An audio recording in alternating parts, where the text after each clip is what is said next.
दोस्तों class 10th science subject का all to all objective करवाएंगे। अभी फिजिक्स का फर्स्ट चैप्टर शुरू कर रहे हैं। फिजिक्स के फर्स्ट चैप्टर में प्रकाश का परावर्तन एवं अपवर्तन है। इसमें पहला ऑब्जेक्टिव प्रश्न है, दाढ़ी बनाने में किस प्रकार के दर्पण का उपयोग किया जाता है? ऑप्शन ए समतल दर्पण, ऑप्शन बी उत्तल दर्पण, ऑप्शन सी अवतल दर्पण, ऑप्शन डी इनमें से कोई नहीं। इसका आंसर हो जाएगा ऑप्शन सी अवतल दर्पण। इसके बाद अगला प्रश्न है, गोलीय दर्पण में फोकसांतर एवं वक्रता त्रिज्या के बीच संबंध। ऑप्शन ए r बराबर 2f, बी 2, सी f बराबर r/2, डी r बराबर f। इसका आंसर हो जाएगा ऑप्शन सी f बराबर r/2। उसके बाद अगला प्रश्न है, यदि किसी अवतल दर्पण की फोकस दूरी f और वक्रता त्रिज्या r हो तो। ऑप्शन ए f बराबर r/2, ऑप्शन बी f बराबर 2r, ऑप्शन सी f बराबर 3r/2, ऑप्शन डी f बराबर 0। इसका आंसर हो जाएगा ऑप्शन ए f बराबर r/2। इसके बाद अगला क्वेश्चन है, अवतल दर्पण से परावर्तन के बाद किरण किस बिंदु से होकर गुजरेगी? ऑप्शन ए है C, option B F, option C P, option D C और एफ के बीच से। इसका आंसर हो जाएगा ऑप्शन बी एफ बिंदु से। उसके बाद अगला प्रश्न है, किसी दर्पण से वस्तु को कहीं भी रखने से वस्तु के बराबर आकार का सीधा प्रतिबिंब बनता है तो दर्पण होगा। ऑप्शन ए है उत्तल दर्पण, ऑप्शन बी अवतल दर्पण, ऑप्शन सी समतल दर्पण, ऑप्शन डी समतल तथा उत्तल दर्पण। इसका आंसर हो जाएगा ऑप्शन सी समतल दर्पण। उसके बाद अगला प्रश्न है, प्रकाश के अपवर्तन के कितने नियम हैं? Option A 1, option B 2, option C 3, option D 4। इसका आंसर हो जाएगा ऑप्शन बी प्रकाश के परावर्तन के 2 नियम हैं। उसके बाद अगला प्रश्न है, प्रकाश का वर्ण विक्षेपण किस उपकरण से संभव होता है? ऑप्शन ए दर्पण, option B lens, option C prism, option D कांच की सिल्ली। इसका आंसर हो जाएगा ऑप्शन सी प्रिज्म से। उसके बाद अगला प्रश्न है, किसी गोलीय दर्पण की वक्रता त्रिज्या 50 सेंटीमीटर है तो उसकी फोकस दूरी होगी। Option A 50 centimetre, option B 40 centimetre, option C 25 centimetre, option D 10 centimetre. इसका आंसर हो जाएगा ऑप्शन सी 10 सेंटीमीटर। उसके बाद अगला प्रश्न है, 1 मीटर फोकस दूरी वाले उत्तल लेंस की क्षमता होगी। Option A -1 dioptre, option B 1 dioptre, option C 2 dioptre, option D 1.5 dioptre. इसका आंसर हो जाएगा ऑप्शन बी 1 डायोप्टर। उसके बाद अगला प्रश्न है, किसी उत्तल लेंस की फोकस दूरी हमेशा होती है। Option A positive, option B negative, option C positive negative दोनों, ऑप्शन डी इन्फिनिटिव। इसका आंसर हो जाएगा ऑप्शन ए हमेशा पॉजिटिव होती है। उसके बाद अगला प्रश्न है, प्रकाश का वेग न्यूनतम होता है। ऑप्शन ए निर्वात में, ऑप्शन बी जल में, ऑप्शन सी वायु में, ऑप्शन डी कांच में। इसका आंसर हो जाएगा कांच में। प्रकाश का वेग न्यूनतम कांच में होता है।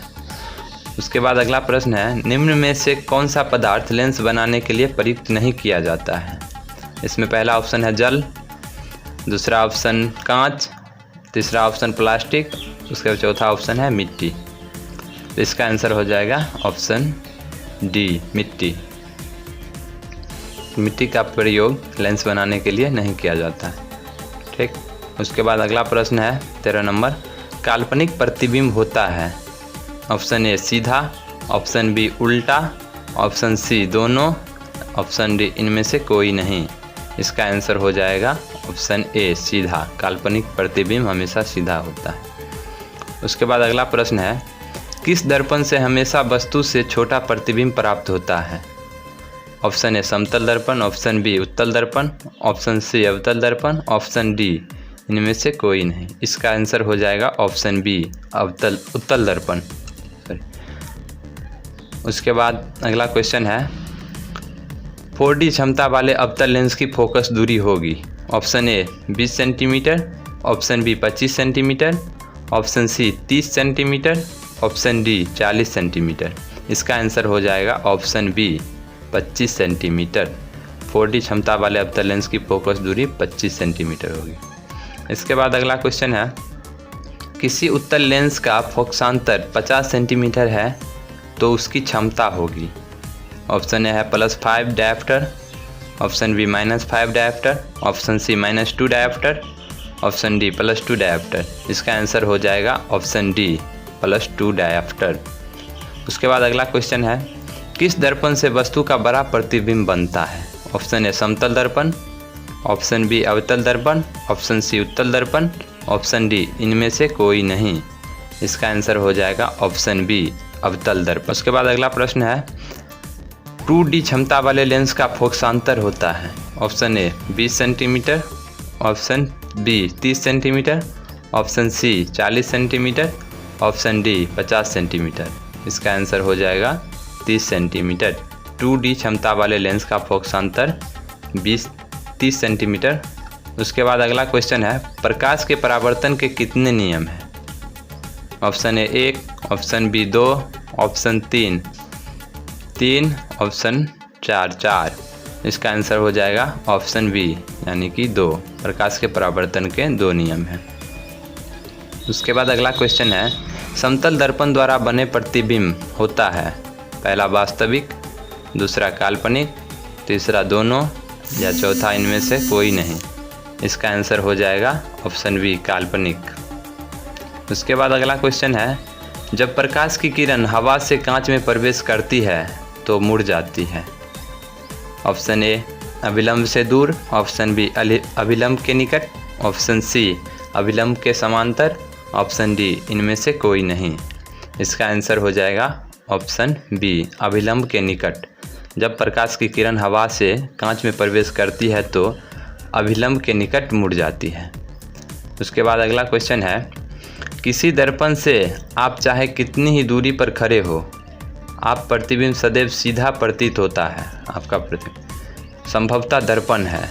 ऑप्शन ए केवल समतल दर्पण, ऑप्शन बी या तो समतल या तो उत्तल, ऑप्शन सी केवल उत्तल दर्पण, ऑप्शन डी केवल अवतल दर्पण। इसका आंसर हो जाएगा ऑप्शन बी या तो समतल या तो उत्तल दर्पण। उसके बाद अगला क्वेश्चन है फोटोग्राफी कैमरा का अभिदृश्यक होता है। ऑप्शन ए उत्तल लेंस, ऑप्शन बी अवतल लेंस, ऑप्शन सी उत्तल दर्पण, ऑप्शन डी अवतल दर्पण। इसका आंसर हो जाएगा ऑप्शन ए उत्तल लेंस। उसके बाद अगला क्वेश्चन है साइड मिरर के रूप में प्रयुक्त होता है। ऑप्शन ए अवतल दर्पण, ऑप्शन बी उत्तल दर्पण, ऑप्शन सी उत्तल लेंस, ऑप्शन डी प्रिज्म। इसका आंसर हो जाएगा ऑप्शन बी साइड मिरर के रूप में प्रयुक्त होता है उत्तल दर्पण। उसके बाद अगला क्वेश्चन है एक अवतल दर्पण की फोकस दूरी 10 सेंटीमीटर है तो उसकी वक्रता त्रिज्या होगी। इसका ऑप्शन एक है 10 centimetre, option B 20 centimetre, option C 5 centimetre, option D 40 centimetre. इसका आंसर हो जाएगा ऑप्शन सी 5 सेंटीमीटर। एक अवतल दर्पण की फोकस दूरी 10 सेंटीमीटर है तो उसकी वक्रता त्रिज्या 5 सेंटीमीटर होगा। देखिए एक तो बेसिक ट्रिक है, एक तो लाइक और शेयर ठोक दीजिए महाकाल का। किसी माध्यम के अपवर्तनांक 1 का मान होता है।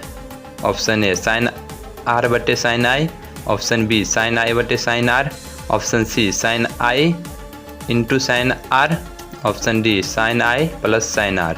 इसका आंसर हो जाएगा option B sine I by sine R. किसी माध्यम के अपवर्तनांक 1 का मान होता है साइन आई बटे साइन आर। उसके बाद अगला क्वेश्चन है निर्गत किरण एवं अभिलंब के बीच के बने कोण को कहते हैं। ऑप्शन ए आपतन कोण, ऑप्शन बी परावर्तन कोण, ऑप्शन सी निर्गत कोण, ऑप्शन डी इनमें से कोई नहीं। इसका आंसर हो जाएगा परावर्तन कोण, निर्गत किरण एवं अभिलंब के बीच के कोण को परावर्तन कोण कहते हैं। ठीक है। उसके बाद अगला क्वेश्चन है, अवतल लेंस का आवर्धन बराबर होता है। Option A u by v, option B u into V, option C u plus V, option D v by u। इसका आंसर हो जाएगा option D v by u। अवतल लेंस का आवर्धन बराबर v बाय u होता है। उसके बाद अगला क्वेश्चन है, सरल सूक्ष्मदर्शी में किसका प्रयोग होता है। ऑप्शन ए अवतल दर्पण, ऑप्शन बी उत्तल दर्पण, ऑप्शन सी अवतल लेंस, ऑप्शन डी उत्तल लेंस। इसका आंसर हो जाएगा ऑप्शन डी, सरल सूक्ष्मदर्शी में उत्तल लेंस का उपयोग होता है। इसके बाद अगला क्वेश्चन है, किसी लेंस के द्वारा सिर्फ काल्पनिक प्रतिबिंब बनता है। किस लेंस के द्वारा सिर्फ काल्पनिक प्रतिबिंब बनता है। ऑप्शन ए है उत्तल, ऑप्शन बी अवतल, option C bifocal, option D इनमें से कोई नहीं। इसका आंसर हो जाएगा ऑप्शन ए उत्तल लेंस। उसके बाद अगला क्वेश्चन है, एक उत्तल लेंस होता है ए सभी जगह समान मोटाई का, ऑप्शन बी बीच की अपेक्षा किनारों पर मोटा, ऑप्शन सी किनारों की अपेक्षा बीच में मोटा, ऑप्शन डी इनमें से कोई नहीं। इसका आंसर हो जाएगा ऑप्शन सी किनारों की अपेक्षा बीच में मोटा होता है एक उत्तल लेंस। उसके बाद अगला क्वेश्चन है, किसी बिंदु का वास्तविक तथा समान आकार का प्रतिबिंब प्राप्त करने के लिए बिंब को उत्तल लेंस के सामने कहाँ रखें। ऑप्शन ए लेंस के मुख्य फोकस पर, ऑप्शन बी फोकस दूरी की दोगुनी पर, ऑप्शन सी लेंस के प्रकाशिक केंद्र तथा मुख्य फोकस के बीच, ऑप्शन डी अनंत पर। इसका आंसर हो जाएगा फोकस दूरी की दोगुनी पर, ऑप्शन बी। उसके बाद अगला क्वेश्चन है, किसी बिंब का अवतल दर्पण द्वारा बना प्रतिबिंब आभासी सीधा तथा बिंब से बड़ा पाया गया वस्तु की स्थिति कहाँ होनी चाहिए। ऑप्शन ए है मुख्य फोकस तथा वक्रता केंद्र के बीच, ऑप्शन बी है वक्रता केंद्र पर, ऑप्शन सी वक्रता केंद्र से परे, ऑप्शन डी दर्पण के ध्रुव तथा मुख्य फोकस के बीच। इसका आंसर हो जाएगा ऑप्शन डी दर्पण के ध्रुव तथा मुख्य फोकस के बीच।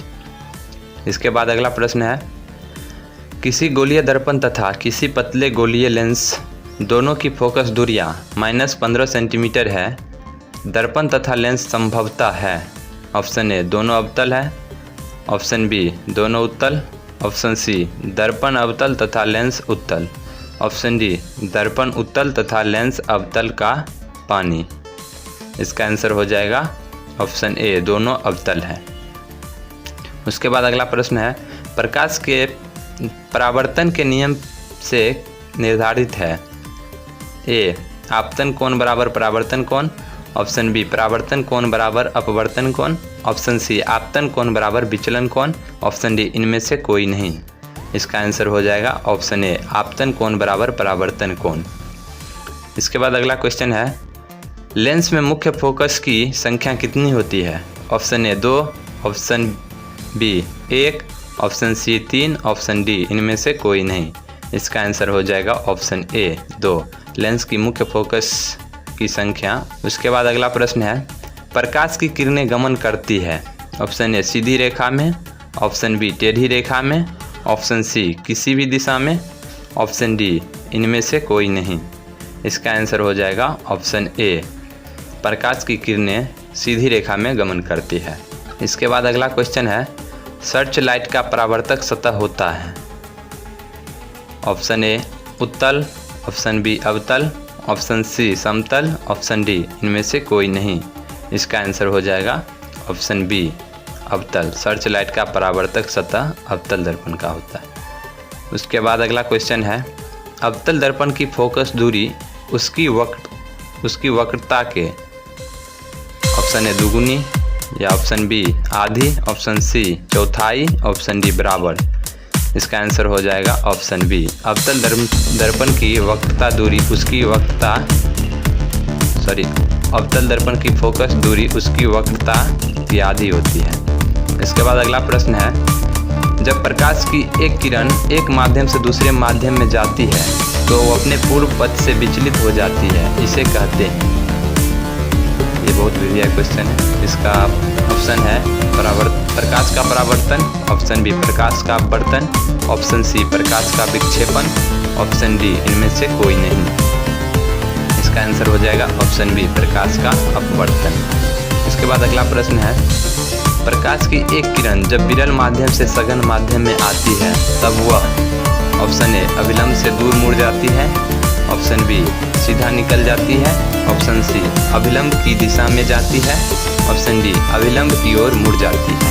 इसका आंसर हो जाएगा ऑप्शन डी अभिलंब की ओर मुड़ जाती है। प्रकाश की एक किरण जब विरल माध्यम से सघन माध्यम में आती है तब वह अभिलंब की ओर मुड़ जाती है।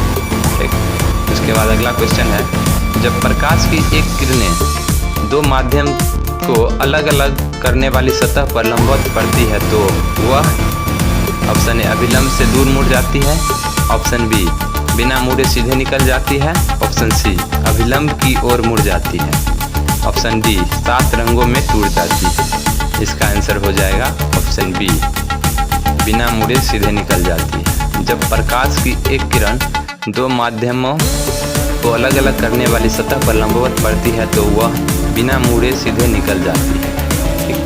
उसके बाद अगला क्वेश्चन है, पानी से भरी बाल्टी की गहराई कम मालूम पड़ने का कारण ऑप्शन ए प्रकाश का परावर्तन होता है, ऑप्शन बी प्रकाश का अपवर्तन होता है, ऑप्शन सी प्रकाश का वर्ण विक्षेपन होता है, ऑप्शन डी इनमें से कोई नहीं। इसका आंसर हो जाएगा प्रकाश का अपवर्तन होता है। पानी से भरी बाल्टी की गहराई कम मालूम पड़ने का कारण प्रकाश का अपवर्तन होता है। ठीक है। उसके बाद अगला क्वेश्चन है, जब प्रकाश एक माध्यम से दूसरे माध्यम में जाता है तब अपवर्तन होता है। ऑप्शन ए प्रकाश की चाल में परिवर्तन होने के कारण, ऑप्शन बी प्रकाश की चाल में परिवर्तन नहीं होने के कारण, ऑप्शन सी प्रकाश के रंग में परिवर्तन होने के कारण, ऑप्शन डी इनमें से कोई नहीं। इसका आंसर हो जाएगा ऑप्शन ए प्रकाश की चाल में परिवर्तन होने के कारण।